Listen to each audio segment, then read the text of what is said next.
It is entitled, The Character of Christ's People, and the text is John 17, verse 16.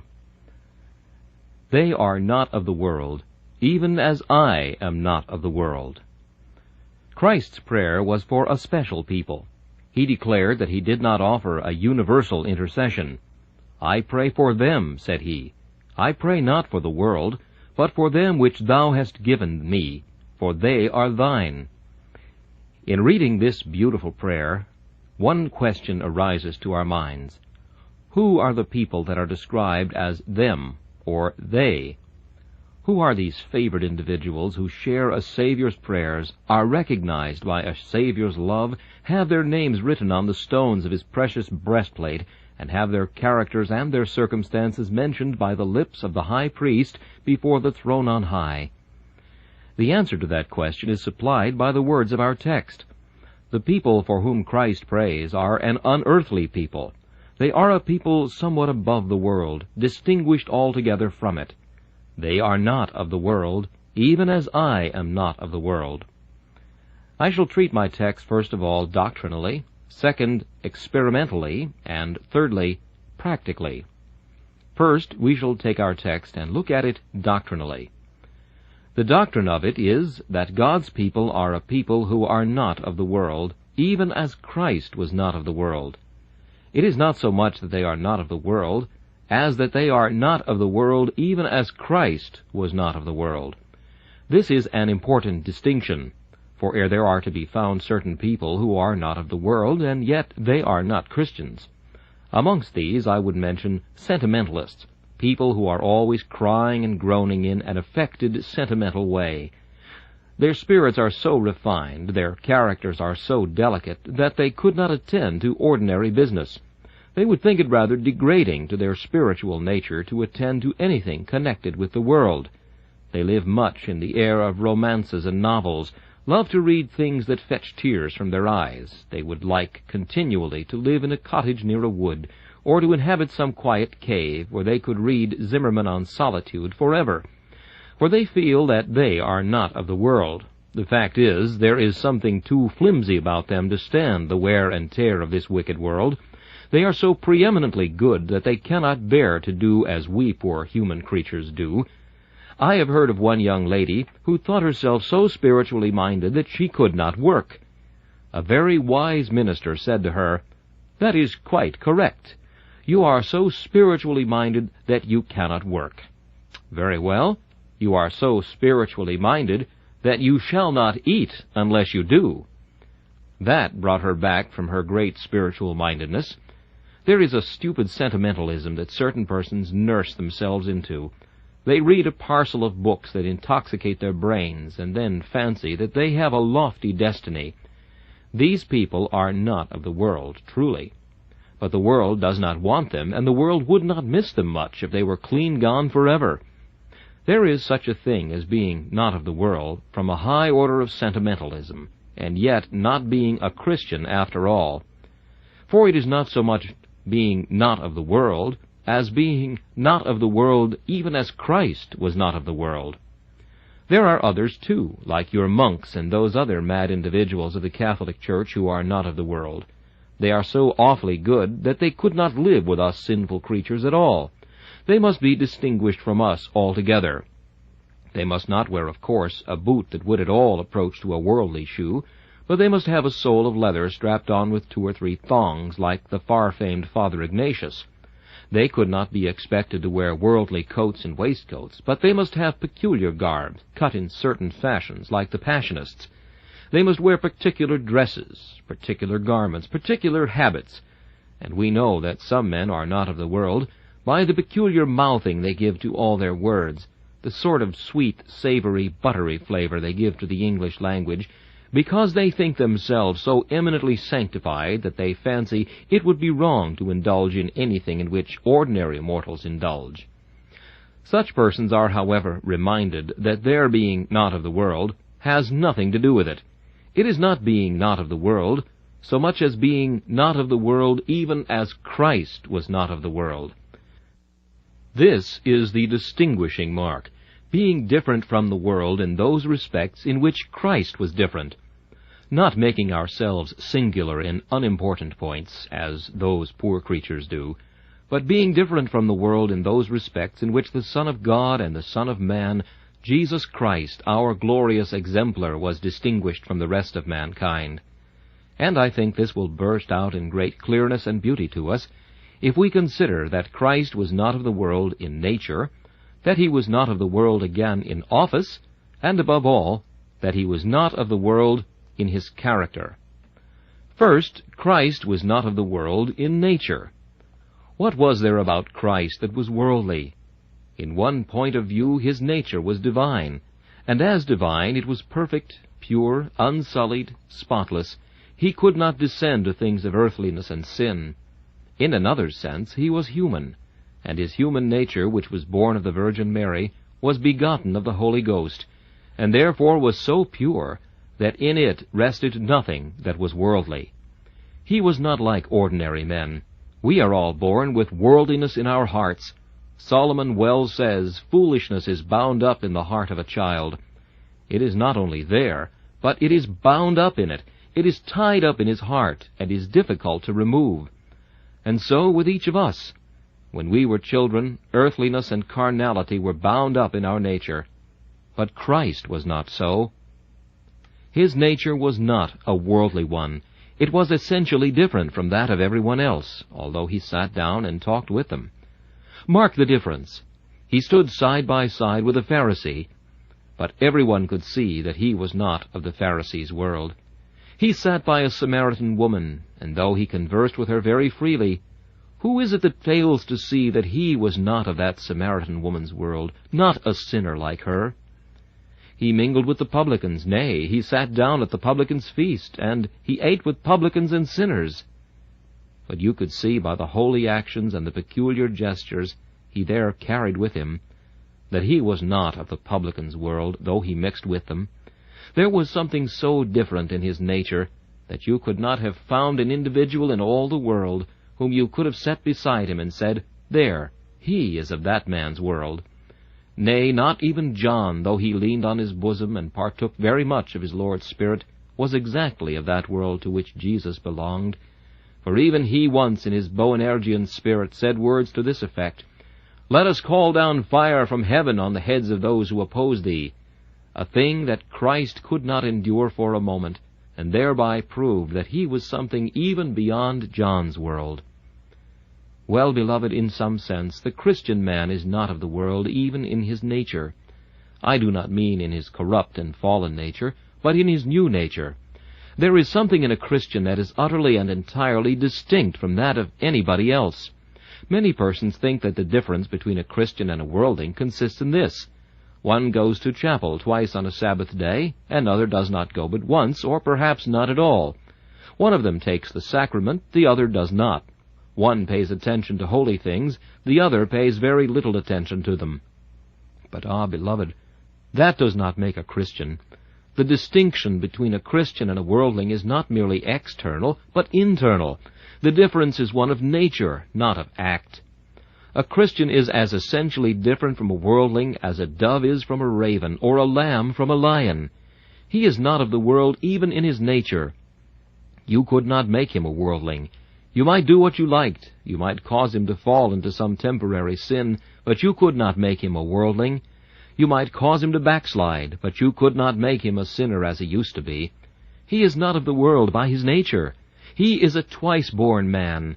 In his veins run the blood of the royal family of the universe. He is a nobleman. He is a heaven-born child. His freedom is not merely a bought one, but he hath his liberty by his newborn nature. He is begotten again unto a lively hope. He is not of the world by his nature. He is essentially and entirely different from the world. There are persons in this chapel now who are more totally distinct from one another than you can even conceive. I have some here who are intelligent, and some who are ignorant, some who are rich, and some who are poor. But I do not allude to those distinctions. They all melt away into nothing in that great distinction, dead or alive, spiritual or carnal, Christian or worldling. And if ye are God's people, then ye are not of the world in your nature. For ye are not of the world, even as Christ was not of the world. Again, you are not of the world in your office. Christ's office had nothing to do with worldly things. Art thou a king then? Yes, I am a king, but my kingdom is not of this world. Art thou a priest? Yes, I am a priest, but my priesthood is not the priesthood which I shall soon lay aside, or which shall be discontinued as that of others has been. Art thou a teacher? Yes, but my doctrines are not the doctrines of morality, doctrines that concern earthly dealings, between man and man simply. My doctrine cometh down from heaven. So Jesus Christ, we say, is not of the world. He had no office that could be termed a worldly one, and he had no aim which was in the least worldly. He did not seek his own applause, or his own fame, or his own honor. His very office was not of the world. And, O believer, what is thy office? Hast thou none at all? Why, yes, man. Thou art a priest unto the Lord thy God. Thy office is to sacrifice prayer and praise each day. Ask a Christian what he is. Say to him, what is your official standing? What are you by office? Well, if he answers you properly, he will not say, I am a draper or druggist or anything of the sort. No, he will say, I am a priest unto my God. The office unto which I am called is to be the salt of the earth. I am a city set on a hill, a light that cannot be hid. That is my office. My office is not a worldly one. Whether yours be the office of the minister or the deacon or the church member, ye are not of this world in your office, even as Christ was not of the world. Your occupation is not a worldly one.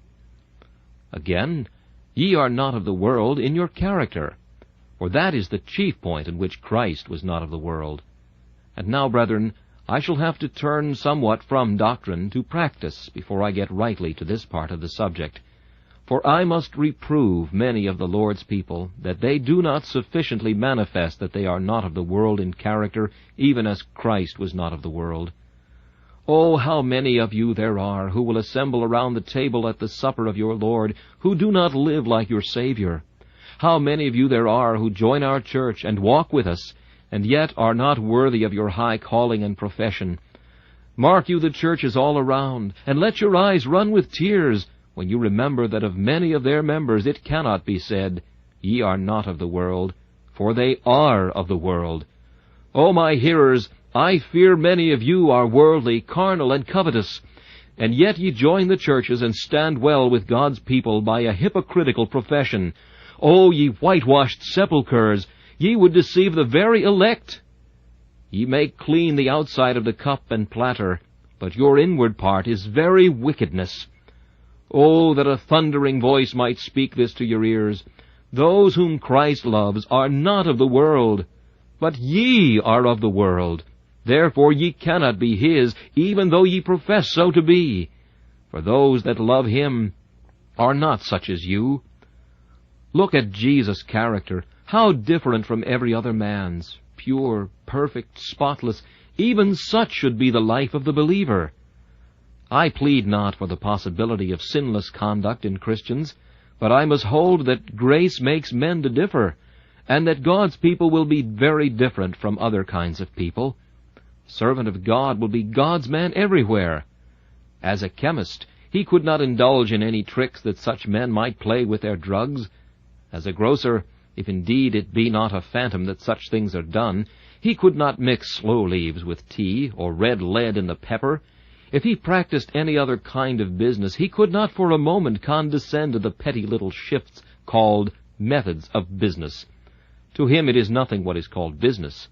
It is what is called God's law. He feels that he is not of the world. Consequently, he goes against its fashions and its maxims.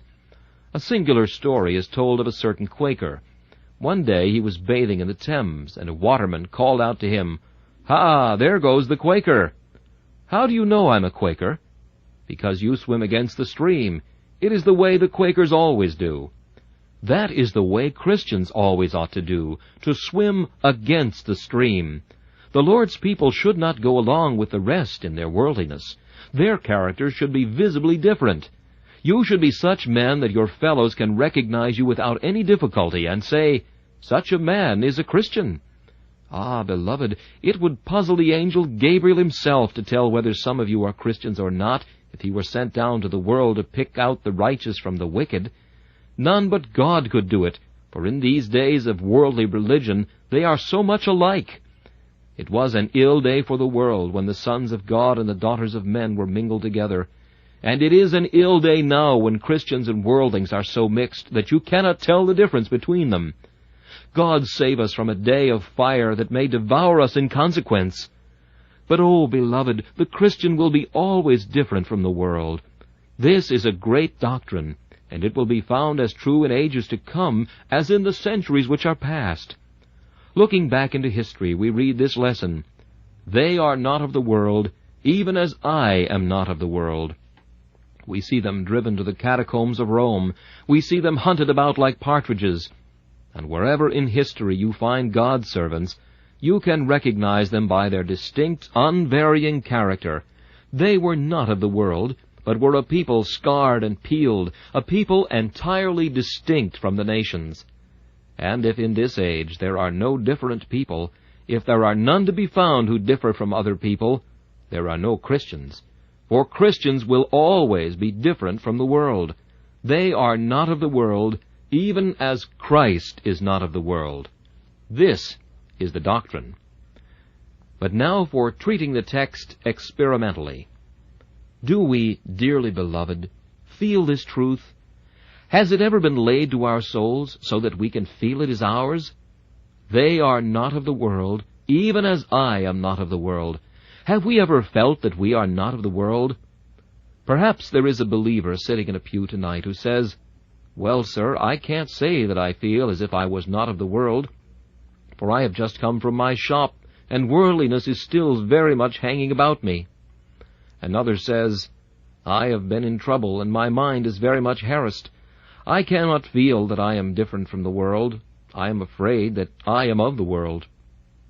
But, beloved, we must not judge ourselves rashly, because just at this moment we discern not the spot of God's children. Let me tell you, there are always certain testing moments when you can tell what kind of stuff a man is made of. Two men are walking. Part of the way their road lies side by side. How do you tell which man is going to the right and which to the left? Why, when they come to the turning point.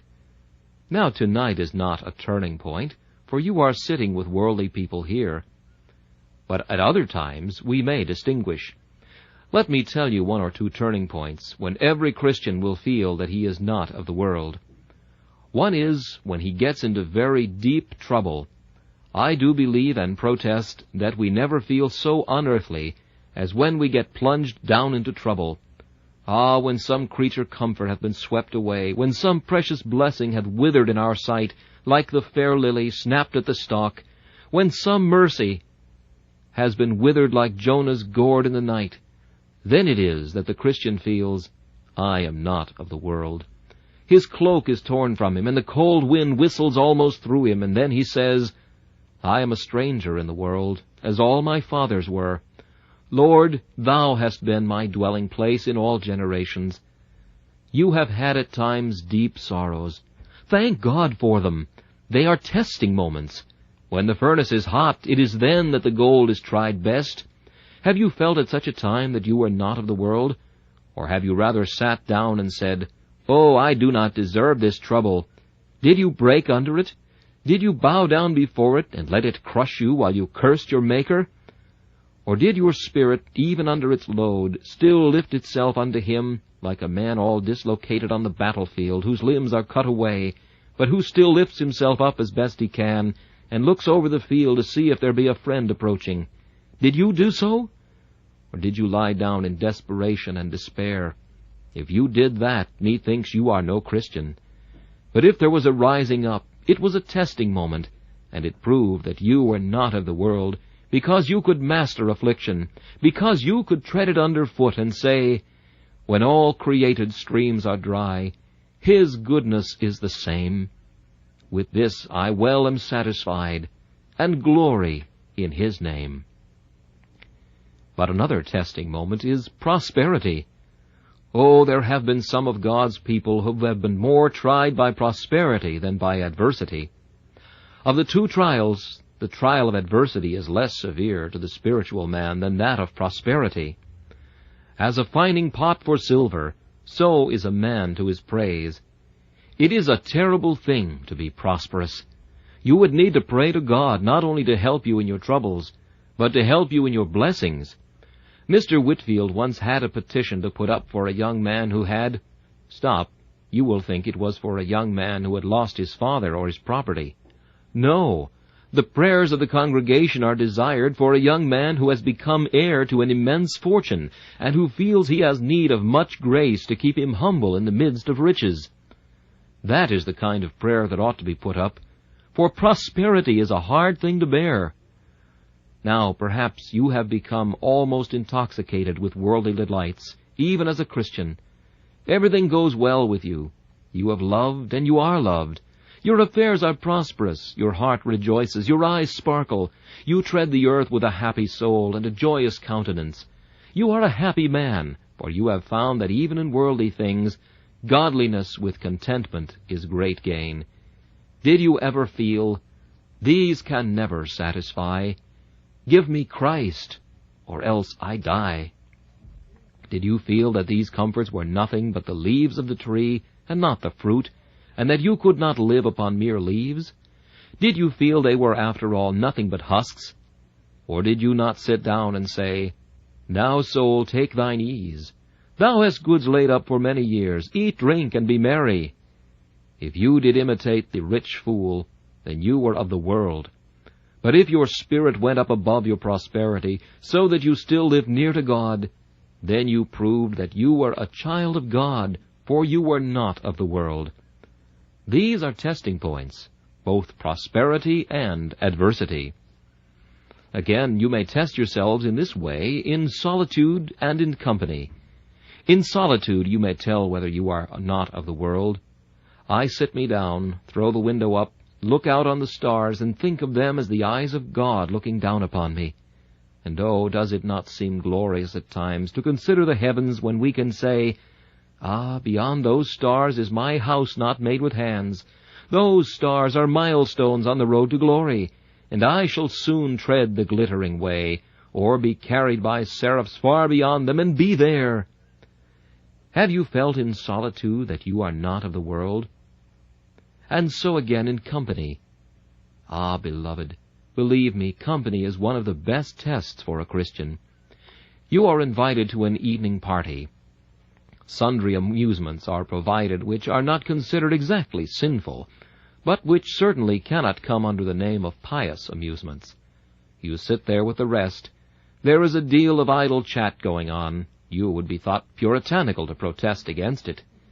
Have you not come away, and notwithstanding all has been very pleasant, and friends have been very agreeable, have you not been inclined to say, "Ah, that does not do for me. I would rather be in a prayer meeting. I would rather be in an old broken-down cow lodge with 6 old women, so long as I could be with the people of God, than in fine rooms with all the dainties and delicacies that could be provided without the company of Jesus. By God's grace, I will seek to shun all these places as much as possible." That is a good test. You will prove in this way that you are not of the world. And you may do so in a great many other ways which I have no time to mention. Have you felt this experimentally, so that you can say, "I know I am not of the world. I feel it. I experience it"? Don't talk of doctrine. Give me doctrine ground into experience. Doctrine is good, but experience is better. Experimental doctrine is the true doctrine which comforts and which edifies. And now, lastly, we must briefly apply this in practice. They are not of the world, even as I am not of the world. And first allow me, man or woman, to apply this to thee. Thou who art of the world, whose maxims, whose habits, whose behavior, whose feelings, whose everything is worldly and carnal, list thee to this. Perhaps thou makest some profession of religion. Hear me then. Thy boasting of religion is empty as a phantom, and shall pass away when the sun rises, as the ghosts sleep in their grave at the crowing of the cock.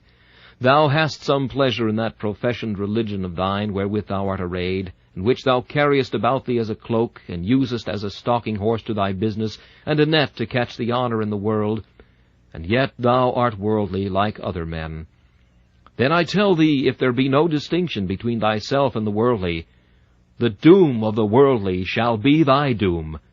If thou wert marked and watched, thy next-door tradesman would act as thou dost, and thou actest as he does. There is no distinction between thee and the world. Hear me, then. It is God's solemn truth. Thou art none of his. If thou art like the rest of the world, thou art of the world. Thou art a goat, and with goats thou shalt be cursed, for the sheep can always be distinguished from the goats by their appearance. O ye worldly men of the world, ye carnal professors, ye who crowd our churches and fill our places of worship, this is God's truth. Let me say it solemnly. If I should say it as I ought, it would be weeping tears of blood. Ye are, with all your profession, in the gall of bitterness. With all your boastings ye are in the bonds of iniquity. For ye act as others, and ye shall come where others come, and it shall be done with you as with more notorious heirs of hell. There is an old story which was once told of a dissenting minister.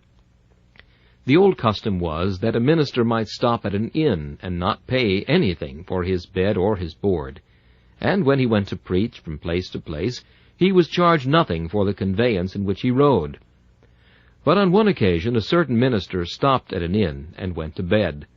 The landlord listened and heard no prayer. So when he came down in the morning, he presented his bill. "Oh, I am not going to pay for that, for I am a minister." "Ah," said the landlord, "you went to bed last night like a sinner, and you shall pay this morning like a sinner. I will not let you go." Now it strikes me that this will be the case with some of you when you come to God's bar. Though you pretended to be a Christian, you acted like a sinner, and you shall fare like a sinner too. Your actions were unrighteous, they were far from God, and you shall have a portion with those whose character was the same as yours. Be not deceived. It is easy to be so. God is not mocked, though we often are, both minister and people. God is not mocked. Whatsoever a man soweth, that shall he also reap. And now we want to apply this to many true children of God who are here, by way of caution. I say, my brother Christian, you are not of the world. I am not going to speak hardly to you, because you are my brother, and in speaking to you I speak to myself also, for I am as guilty as thou art. Brother, have we not often been too much like the world? Come, let me ask myself, are there not too many idle words that I say? Aye, that there are. And do I not sometimes give occasion to the enemy to blaspheme, because I am not so different from the world as I ought to be? Come, brother, let us confess our sins together. Have we not been too worldly? Ah, we have. Oh, let this solemn thought cross our minds. Suppose that after all we should not be his. For it is written, Ye are not of the world. O God, if we are not right, make us so. Where we are a little right, make us still more right. And where we are wrong, amend us. Allow me to tell a story to you. I told it when I was preaching last Tuesday morning, but it is worth telling again. There is a great evil in many of us, being too light and frothy in our conversation. A very solemn thing once happened. A minister had been preaching in a country village very earnestly and fervently. In the midst of his congregation there was a young man who was deeply impressed with a sense of sin under the sermon. He therefore sought the minister as he went out, in hopes of walking home with him. They walked till they came to a friend's house. On the road the minister had talked about anything except the subject on which he had preached, though he had preached very earnestly, and even with tears in his eyes. The young man thought within himself, "Oh, I wish I could unburden my heart and speak to him, but I cannot. He does not say anything now about what he spoke of in the pulpit." When they were at supper that evening, the conversation was very far from what it should be, and the minister indulged in all kinds of jokes and light sayings. The young man had gone into the house with eyes filled with tears, feeling like a sinner should feel. But as soon as he got outside, after the conversation, he stamped his foot and said, "It is a lie from beginning to end. That man has preached like an angel, and now he has talked like a devil."